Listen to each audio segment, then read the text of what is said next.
Hey Alex, how are you? Hey, Colin. Hi. Hey, it's been a long time in the making. I think we've been speaking with Pine for so long, and I think seeing all the cool stuff that you've been building for a very, very long. So I wanted to finally get a chance to dive a little bit deeper because I think for a lot of us in the Impossible community, we're obviously very big NFT fans. Maybe some of you guys have actually read some of the sector research that we've done on NFT lending. And so we're really excited to finally get a chance to dive into some of the cool stuff that Pine has been working on. So I guess without further ado, I guess one of the first questions that our community wanted to ask more about is actually, what is NFTFi as a whole sector, and kind of why are you guys most excited about it personally? Hmm. Yeah, I think NFTFi could mean two things.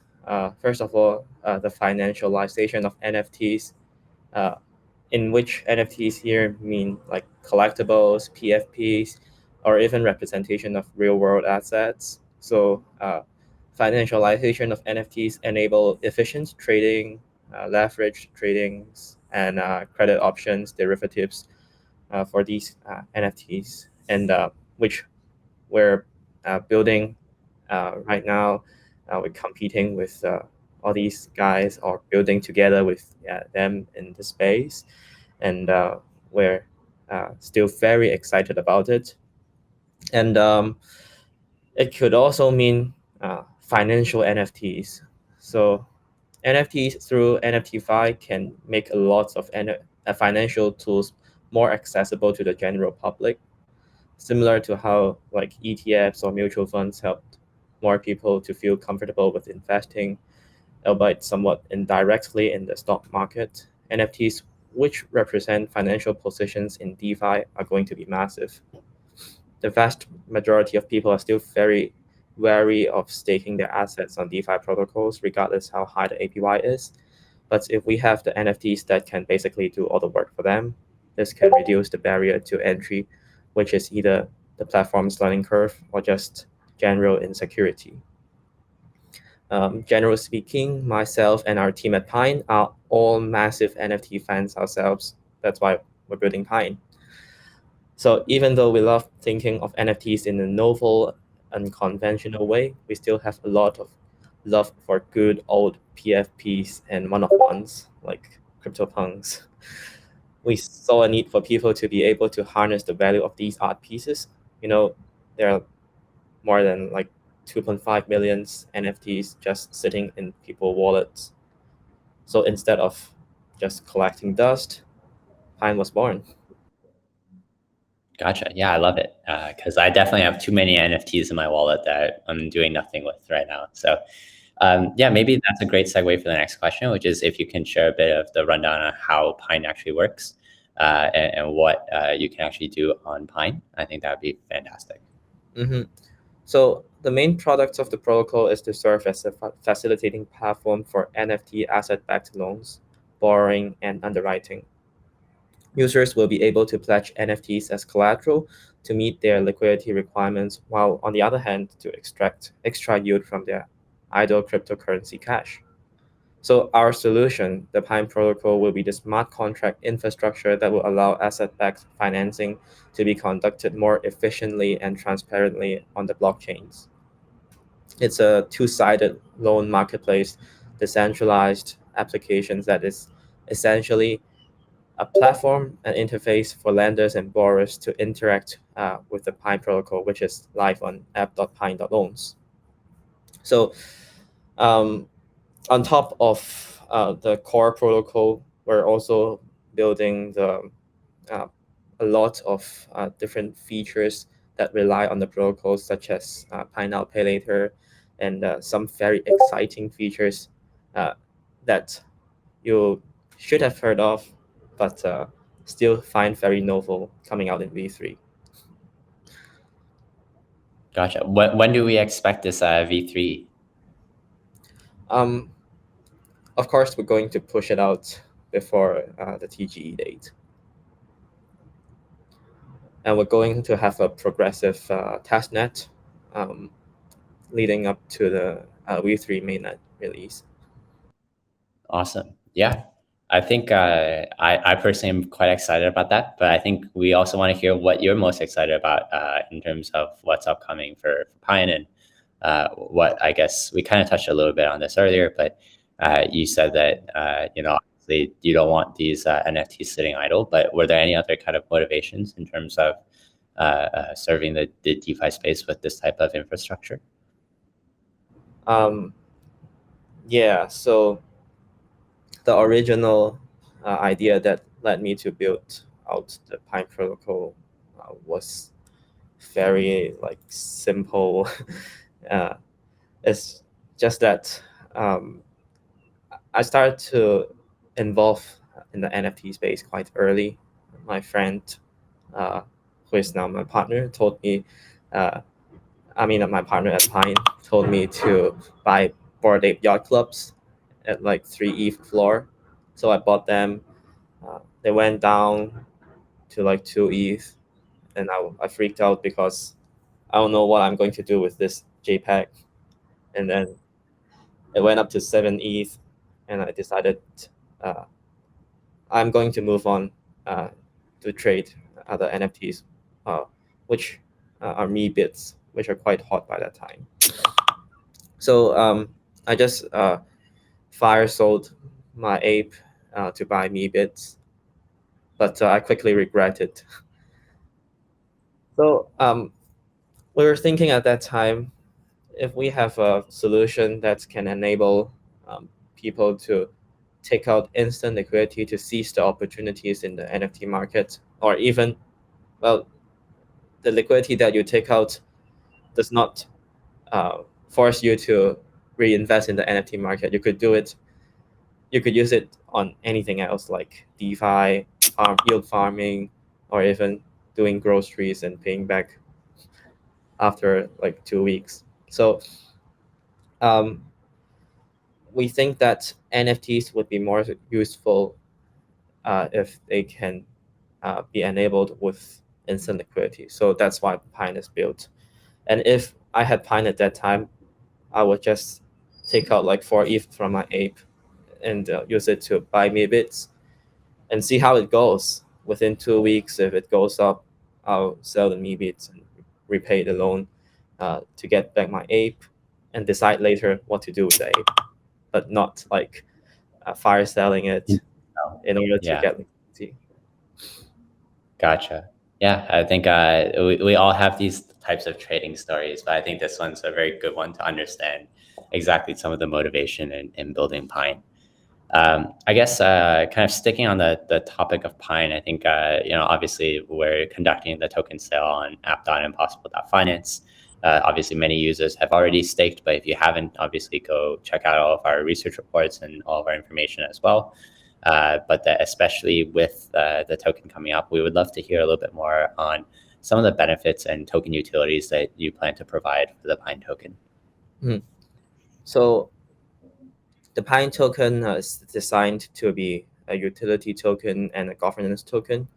So this token can be used across the Pine protocol ecosystem and works in conjunction with voting rights for proposal on Pine DAO. So to name a few, the token will have benefits like platform fee discounts for borrowers, which will make our platform even more competitive in the industry, extended grace periods for borrowers, well, yet another reward for borrowers who also take protocol ownership by holding the token. And we aim to provide real yield to Pine token. So one of the thinking that we're having right now is treasury airdrops, but we can see that real yield is like evolving in a very speedy manner. So at this moment, we're going to give like a general, more take on an easy path for this real yield narrative, but we hope to upgrade the mechanism in the future. Yep. So just a side note, the treasury comes from protocol fees. On the lender side, the Pine token will offer an extended liquidation period for lenders, and their lending rank score will get a little boost because, again, showing you're taking protocol ownership by holding token gives evidence of someone who has genuine skin in the game, and that should be rewarded. So the tokenomics was designed to include 3 token forms, which offer different ownership benefits, whether they are held in conjunction with one another or individually. Holding a certain combination of the 3 will offer different tiers of VIP membership levels, which then unlock the benefits that I just mentioned. Gotcha. Cool. I think, were there any other kind of highlights inside the protocol that you want to share? I think it ties a bit to some of this token utility, as obviously some of those features, like you said, about like maybe longer repayment periods or things like that, are quite interesting. I think I also noticed in doing some of our research, some stuff about segregated pools. So yeah, I would love to hear some of any kind of killer highlights that you'd love to share more on. Sure. If I think like time is running short, so I'm going to give a very brief highlight on the protocol, which is tied to the protocol token, Pine token, very tightly.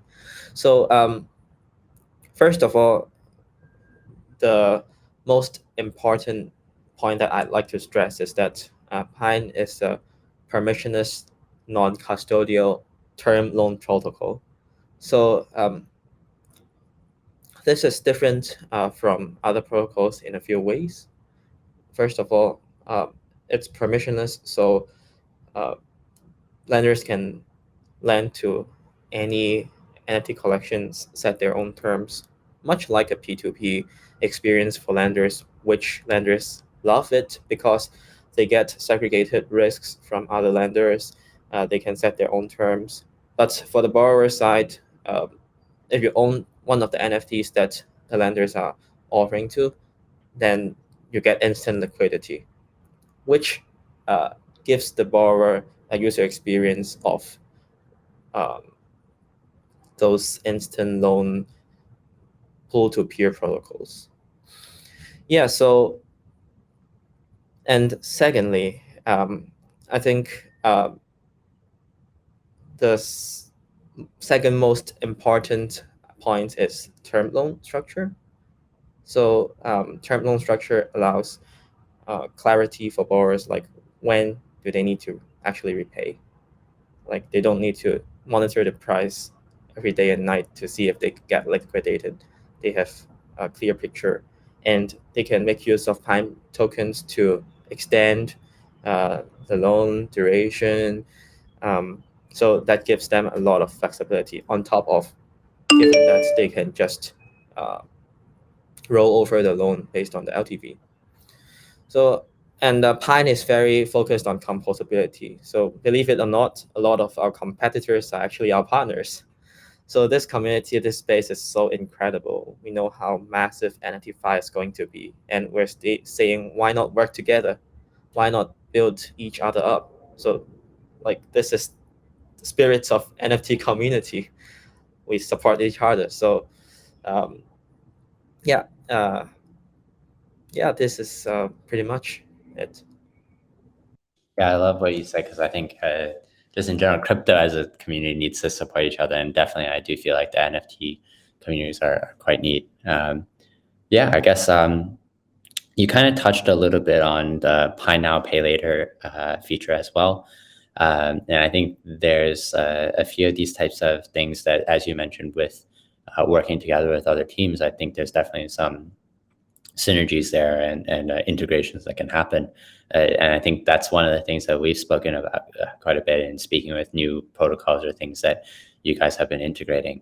Maybe if you want to share a little bit more on how some of Pine can work as a DeFi Lego with other protocols in the space, I think that'd be really cool to share. Yeah. Generally, we're very proud of all these features that we're bringing out more utility to NFT holders and potential buyers, because like it's a community that really sets us apart. So Buy Now Pay Later is a tool where users are able to take out an NFT mortgage per se. They can take out a loan, buy an NFT, and eventually, if they sell the said NFT for a higher value, then the loan would be automatically be repaid, and the proceeds will go to the borrower's wallet. So, um, on top of this, a new feature that we're actually building right now for V3 is called Bid Now Pay Later, which is built on top of Buy Now Pay Later.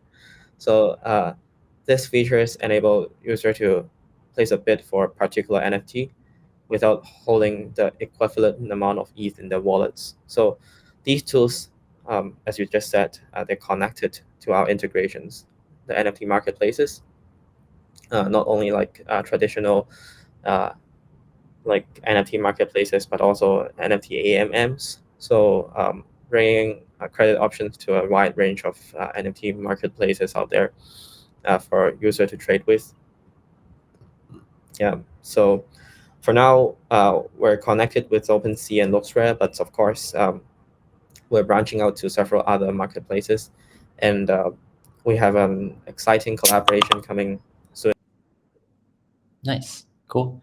Yeah, I think that's pretty much all the questions I had for you guys. I think everything that you said seems like stuff that I would personally want to use, and I think a lot of our own community would love to try as well. So, in case you guys haven't started staking yet for the Pine Launchpad, it will be one that will stretch for a couple more months. So you still have time to be able to get into this deal. I think for our users, again, the link is app.impossible.finance/explore, and Pine should be right there on the homepage. For anybody else that wants to read more of our sector analysis or research, we'll also be sharing more of our research reports and data upcoming as well. And Alex, we look forward to seeing as many of the new updates in the next couple of months. V3 sounds great, and I think I can't wait to make some more bids with the new collateral that I can use on Pine. So yeah, thank you so much, and we'll definitely chat with you more. Thanks. Cheers. Thank you. Ciao.